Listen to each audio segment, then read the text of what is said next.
Stock ಮಾರ್ಕೆಟ್ದಾಗ ಹೂಡಿಕೆದಾರರಿಗೆ ಯಾವ asset ಕ್ಲಾಸ್ನೇ ಹೂಡಿಕೆ ಮಾಡ್ಬೇಕಂತ ತಿಳಿಯಂಗಿಲ್ಲ.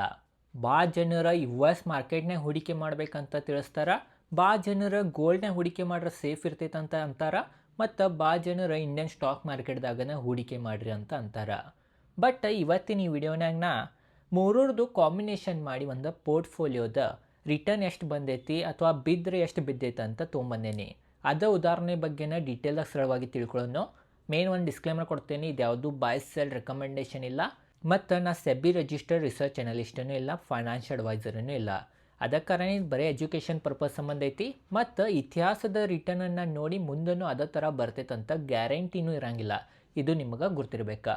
ಬರೀ ವಿಡಿಯೋನ ಸ್ಟಾರ್ಟ್ ಮಾಡೋಣ. ನೋಡ್ರಿ, ಅದ ಕಾರಣ ನಾ ಏನು ಮಾಡೇನಂತಂದ್ರೆ ಇವತ್ತಿನ ಈ ವಿಡಿಯೋನಾಗ ನಿಫ್ಟಿದ ರಿಟರ್ನ ಮತ್ತು ಗೋಲ್ಡ್ದ ರಿಟರ್ನ ಮತ್ತು ನ್ಯಾಸ್ಡ್ಯಾಕ್ದ ರಿಟರ್ನನ್ನು ಕೂಡಿಸಿ ಎವರೇಜ್ ಎಷ್ಟು ರಿಟರ್ನ್ ಬಂದೈತಿ ಮತ್ತು ಸಪ್ರೇಟ್ ಎಷ್ಟೆಷ್ಟು ಬಂದೈತೆ ಅಂತ ಅದ್ರ ಬಗ್ಗೆ ತಿಳ್ಕೊಳ್ಳೋಣ. ನೋಡ್ರಿ, ನೀವು ಬರೀ 2008ರಿಂದ 2025 ತನಕ, 2008ರಿಂದ 2025 ತನಕ ಭಾರತದ ನಿಫ್ಟಿದಾಗ ಏನ್ರಿ ನೀವು ಹೂಡಿಕೆ ಮಾಡಿರಂತಂದ್ರೆ ನಿಮಗೆ CAGR ರಿಟರ್ನ್ 8.38% ಸಿಕ್ತಿತ್ತು, 8.38% ಸಿಕ್ತಿತ್ತು. ಅದ ಸೇಮ್ ಟೈಮ್ ಪೀರಿಯಡ್ನಾಗ ಬರೀ ಗೋಲ್ಡ್ನಾಗ ಅಷ್ಟೇ ಹೂಡಿಕೆ ಮಾಡಿರಂತಂದ್ರೆ 14.72% ರಿಟರ್ನ್ ಸಿಕ್ಕೈತಿ. ಮತ್ತು US ನ್ಯಾಸ್ಡ್ಯಾಕ್ ಇಂಡೆಕ್ಸ್ನ ಏನ್ರಿ ನೀವು ಹೂಡಿಕೆ ಮಾಡಿದ್ರಿ ಅಂತಂದ್ರೆ 20.25% ರಿಟರ್ನ್ ನಿಮಗೆ ಸಿಕ್ಕೈತಿ. ಇದು ನೀವು ಏನ್ರಿ ಸಪ್ರೇಟ್ ಹೂಡಿಕೆ ಮಾಡಿರಿ ಇಷ್ಟಿಷ್ಟು ರಿಟರ್ನ್ 2008ರಿಂದ 2025 ತನಕ ಸಿಕ್ಕೈತಿ. ಅದ ನಾವು 2008ದಿಂದ 2025 ತನಕ ಇವೇನು ಹೇಳಿದ್ನಿ ನಾ, ನಿಫ್ಟಿ ಆಗಲಿ, ಗೋಲ್ಡ್ ಆಗಲಿ ಮತ್ತು ನ್ಯಾಸ್ಡ್ಯಾಕ್ ಆಗಲಿ, ಇವ್ರನಾಗ ವರ್ಸ್ಟ್ ಏನು ಪರ್ಫಾರ್ಮೆನ್ಸ್ ಇತ್ತು, ವರ್ಸ್ಟ್ ಇಯರ್ದೇನು ರಿಟರ್ನ್ ಇತ್ತು, ಆ ರಿಟರ್ನನ್ನು ಎಷ್ಟು ಬಂದೈತೆ ಅಂತ ತಿಳ್ಕೊಳ್ಳೋಣ. ಅಂದ್ರೆ ವಲ್ಟೈಲಿಟಿನೂ ಎಷ್ಟು ಇತ್ತಂತ ನಿಮಗೆ ಗುರ್ತಾಗ್ತೈತಿ.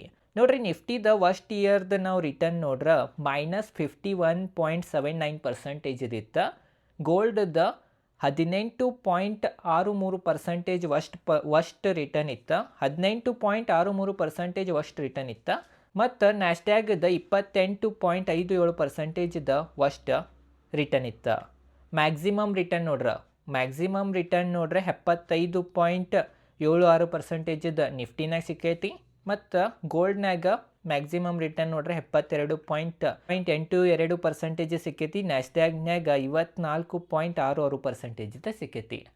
ಇದೆಲ್ಲ ನಾ ಈಗ ಸಪ್ರೇಟ್ ಹೇಳಿದ್ನಿ. ನಿಫ್ಟಿದ ವರ್ಸ್ಟ್ ಪರ್ಫಾರ್ಮೆನ್ಸ್ ಹೇಳಿದ್ನಿ, ಮತ್ತು ಮ್ಯಾಕ್ಸಿಮಮ್ ರಿಟರ್ನ್ ಹೇಳಿದ್ನಿ, ಮತ್ತು ಎವರೇಜ್ ಏನು CAGR ಸಿಕ್ಕೈತೆ ಅದು ಹೇಳಿದ್ನಿ. ಅದೇ ಥರ ಗೋಲ್ಡ್ದು ಹೇಳಿದ್ನಿ, ಅದೇ ಥರ ನ್ಯಾಸ್ಡ್ಯಾಕ್ನು ಹೇಳಿದ್ನಿ. ಈಗ ನಿಮ್ಮ ಕಡೆ ಏನು ಹಣ ಇತ್ತು, ಆ ಟೋಟಲ್ ಎಲ್ಲ ಹಣ ಎಲ್ಲತ್ರನಾಗ ಸಮವಾಗಿ ಹೂಡಿಕೆ ಮಾಡಿದ್ರೆ, ಮೂರೂರ್ನಾಗ ಸಮವಾಗಿ ಹೂಡಿಕೆ ಮಾಡಿದ್ರೆ, 2008ದಿಂದ 2025 ತನಕ ಹೂಡಿಕೆ ಮಾಡಿದ್ರೆ ಎವರೇಜ್ ರಿಟರ್ನ್ ಎಷ್ಟು ಸಿಕ್ಕೈತಿ, ಅದ್ರಾಗ ವರ್ಸ್ಟ್ ಪರ್ಫಾರ್ಮೆನ್ಸ್ ಎಷ್ಟಿತ್ತು, ಅದ್ರಾಗ ಮ್ಯಾಕ್ಸಿಮಮ್ ರಿಟರ್ನ್ ಎಷ್ಟಿತ್ತು ಅಂತ ಅದ್ರ ಬಗ್ಗೆ ಈಗ ತಿಳ್ಕೊಳ್ಳೋದು. ನೋಡ್ರಿ, ಎವರೇಜ್ ರಿಟರ್ನ್ ನೋಡ್ರಿ, ಮೂರೂರ್ನಾಗ ಸಮ ಹೂಡಿಕೆ ಮಾಡಿರಿ, ಗೋಲ್ಡ್ನಾಗೂ ಸಮ ಹೂಡಿಕೆ ಮಾಡಿರಿ, ನಿಫ್ಟಿನಾಗೂ ಸಮ ಹೂಡಿಕೆ ಮಾಡಿರಿ, ಮತ್ತು ನ್ಯಾಸ್ಡ್ಯಾಕ್ ಇಂಡೆಕ್ಸ್ನಾಗೂ ಸಮ ಹೂಡಿಕೆ ಮಾಡಿರಿ ಅಂತಂದ್ರೆ ನಿಮ್ಮದು ಟೋಟಲ್ ಎವರೇಜ್ CAGR ರಿಟರ್ನ್ 15.87% ಬಂದೈತಿ.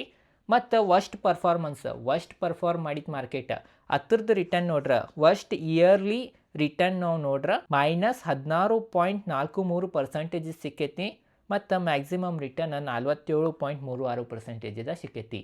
ಅದಕ್ಕೆ ಕಾರಣ 2008ದಿಂದ 2025 ತನಕ ಈ ಥರ ಡೈವರ್ಸಿಫೈ ನಿಮ್ದು ಓವರಾಲ್ ಏನು ಹಣ ಐತೆ ಅದ್ರದ್ದು ಮಾಡಿರಿ ಅಂತಂದ್ರೆ ನಿಮ್ಮದು ರಿಸ್ಕ್ ಭಾಳ ಕಡಿಮೆ ಆಗ್ತಿತ್ತು. ಮತ್ತು ರಿಟರ್ನನ್ನು 15.87% CAGR ಸಿಕ್ಕೈತಿ. ಇದನ್ನು ನಾವು ಒಳ್ಳೆಯದನ್ನು ಅಂತೀವಿ. ಅಂದ್ರೆ 4 ವರ್ಷ ಅಥವಾ 5 ವರ್ಷನಾಗ ಡಬಲ್ ಆಗೈತೆ ನಿಮ್ಮ ಹಣ. ಮತ್ತು ಮ್ಯಾಕ್ಸಿಮಮ್ ರಿಟರ್ನನ್ನು ಭಾಳ ಒಳ್ಳೆ ಸಿಕ್ಕೈತಿ. ಅಂದ್ರೆ ಭಾಳ ವಲ್ಟಾಲಿಟಿ ಇಲ್ಲ, ಬಟ್ ಕನ್ಸಿಸ್ಟೆನ್ಸಿವಾಗಿ 15%ಗಿಂತ ಹೆಚ್ಚು ರಿಟರ್ನ್ ನಿಮಗೆ ಈ ಪೋರ್ಟ್ಫೋಲಿಯೋನ ಸಿಕ್ಕೈತೆ ಅಂತ ನಮಗೆ ಈ ಡೇಟಾ ತಿಳಿಸ್ತೈತೆ ಅಂತ ನಾವು ಅನ್ಬೋದು. ಅದಕ್ಕೆ ಕಾರಣ ಈ ವಿಡಿಯೋನ ನಿಮಗೆ ಇವು ಮೂರೂರ್ದು ಕಾಂಬಿನೇಷನ್ ಬಗ್ಗೆ ಗುರ್ತಾಗಿರ್ಬೋದು ಅಂತ ನನಗೆ ಅನಿಸ್ತೈತಿ. ಮೇನ್ ಏನಂತಂದರೆ ಯಾವಾಗೂ ಹೂಡಿಕೆ ಜರ್ನಿನಾಗ ತಿಳ್ಕೊರಿ, ಹಿಂದೆ ರಿಟರ್ನ್ ಆ ಥರ ಕೊಟ್ಟೈತಂದ್ರೆ ಮುಂದೂ ಅದೇ ಥರ ಕೊಡ್ತೈತೆ ಅಂತ ಗ್ಯಾರಂಟಿನೂ ಇರೋಂಗಿಲ್ಲ. ಅದಕ್ಕೆ ಕಾರಣ ಅದ್ರ ಬಗ್ಗೆನೂ ನೀವು ಯೋಚನೆ ಮಾಡಬೇಕಾ. ಮೇನ್ ಮಾರುಕಟ್ಟೆದ ಒಂದು ನಿಯಮ ಏನಂತಂದ್ರೆ ವ್ಯಾಲ್ಯೂಯೇಷನ್. ಕಡಿಮೆದಾಗ ಯಾವುದೂ ವಸ್ತುವನ್ನು ಬಾಯ್ ಮಾಡಿರಂತಂದ್ರೆ ಖಂಡಿತವಾಗಿ ನಿಮಗೆ ಲಾಭ ಕೊಡ್ತೈತಿ. ಅದಕ್ಕೆ ಕಾರಣ US ಮಾರ್ಕೆಟ್ ಈಗ ಎಲ್ಲಿತ್ತು ಅದು ನೋಡ್ಬೇಕು, ನೀವು ಇಂಡಿಯನ್ ಮಾರ್ಕೆಟ್ ನೋಡ್ಬೇಕು. ಈಗ ಇಂಡಿಯನ್ ಮಾರ್ಕೆಟ್ ಭಾಳ ಕಡಿಮೆ ಐತಿ, US ಮಾರ್ಕೆಟ್ ಸ್ವಲ್ಪ ಏರೈತಿ ವ್ಯಾಲ್ಯೂಯೇಷನ್ ಪ್ರಕಾರ ನಾವು ನೋಡ್ರೆ. ಅದಕ್ಕೆ ಕಾರಣ ಇಂಡಿಯನ್ ಮಾರ್ಕೆಟ್ದಾಗ ಈಗ ರಿಟರ್ನ್ ಹೆಚ್ಚು ಸಿಗ್ಬೋದು ರೀ. ಅವಾಗ ನ್ಯಾಸ್ಡ್ಯಾಕ್ನಾಗ ಭಾಳ ಸಿಕ್ಕಿತ್ತು, ಈಗ ಇಂಡಿಯನ್ನಾಗ ಸಿಗ್ಬೋದು. ಈ ಥರನೂ ನೀವು ಯೋಚನೆ ಮಾಡ್ಬೇಕು. ಗೋಲ್ಡ್ ಆಲ್ರೆಡಿ 4,000 ಲೆವೆಲ್ ಮ್ಯಾಗ ಐತಿ, ಗೋಲ್ಡನ್ನು ಆಲ್ರೆಡಿ ಭಾಳ ರಿಟರ್ನ್ ಕೊಟ್ಟೈತಿ. ಈಗ ಅದ್ರಾಗ ನೀವು ಹೂಡಿಕೆ ಮಾಡಿದ್ದು ಅಂತಂದ್ರೆ ಏನು ಮೊದಲು ಸಿಕ್ಕೈತೆ ಆ ಥರ ಸಿಗೋ ಸಂಭಾವನೆ ಭಾಳ ಕಡಿಮೆ ಐತಿ. ಆದ್ರೂ ಗೋಲ್ಡ್ ಕೊಡತೈತೆ, ಯಾಕಂದ್ರೆ ಈಗ ಮತ್ತೆ ಸೆಂಟ್ರಲ್ ಬ್ಯಾಂಕ್ದು ಬಾಯಿಂಗ್ ಮತ್ತೆ ಸ್ಟಾರ್ಟ್ ಆಗೈತಂತ್ರಿ. ಕೊರಿಯಾದ ಬ್ಯಾಂಕ್ಗಳದ್ದು ಮತ್ತೆ ಭಾಳ ಹೆವಿ ಗೋಲ್ಡ್ ಬಾಯಿಂಗ್ ಮಾಡತ್ತಾರಂತ. ಅದ ಕಾರಣ ಆ ವಿಡಿಯೋ ನೋಡೋದಿದ್ರೂ ಚಾನಲ್ ಸಬ್ಸ್ಕ್ರೈಬ್ ಮಾಡಿರಿ. ಯಾಕೆ ಗೋಲ್ಡ್ 4000 ಲೆವೆಲ್ದಿಂದನೂ ಮತ್ತೆ ಇರ್ಬೋದು ಅಂತ ಅದಕ್ಕೆ ಎಕ್ಸ್ಪರ್ಟ್ಗಳು ಅನ್ಸತ್ತೈತೆ ಅಂತ ಅದ್ರ ಬಗ್ಗೆನೂ ವಿಡಿಯೋ ಮಾಡಿದ್ದೇನೆ. ಅದ ಕಾರಣ ಚಾನಲ್ ಸಬ್ಸ್ಕ್ರೈಬ್ ಮಾಡಿರಿ. ಓವರಾಲ್ ಇದೈತೆ ಈ ವಿಡಿಯೋನೇ ನಿಮಗೆ ಗೊತ್ತಾಗಿರ್ಬೋದು. US ಮಾರ್ಕೆಟ್ದಾಗ ಭಾರತದ ಮಾರುಕಟ್ಟೆನಾಗ ಗೋಲ್ಡ್ನಾಗ ಮೂರೂರ್ನಾಗ ಸಮ ಹೂಡಿಕೆ ಮಾಡಿರಿ ಎಷ್ಟು ಪರ್ಸೆಂಟೇಜ್ ಇದು ಎವರೇಜ್ ರಿಟರ್ನ್ ನಮಗೆ 2008ರಿಂದ 2025 ತನಕ ಸಿಕ್ಕೈತೆ ಅಂತ ಗೊತ್ತಾಗಿರ್ಬೋದು. ಇದೈತಿ ಇವತ್ತಿನ ಈ ವಿಡಿಯೋ ಚೊಂಚೋಡಿಗೆ ಲೈಕ್ ಮಾಡಿರಿ. ನಿಮಗೇನು ಅನ್ನಿಸ್ತೈತಿ? ಬರೀ ಭಾರತದ ಮಾರುಕಟ್ಟೆ ಮ್ಯಾಗನೇ ಫೋಕಸ್ ಮಾಡಿ ಹೂಡಿಕೆ ಮಾಡಬೇಕು ಅಥವಾ US ಮಾರ್ಕೆಟ್ನಾಗ ಸ್ವಲ್ಪ ಗೋಲ್ಡ್ನಾಗೂ ಸ್ವಲ್ಪ ಹೂಡಿಕೆ ಮಾಡಬೇಕು, ಏನು ಅನ್ನಿಸ್ತೈತೆ ಅಂತ ಕಮೆಂಟ್ ಸೆಕ್ಷನ್ನಾಗ ತಿಳಿಸ್ರಿ. ಇದೈತಿ ಇವತ್ತಿನ ಈ ವಿಡಿಯೋ. ಧನ್ಯವಾದಗಳು.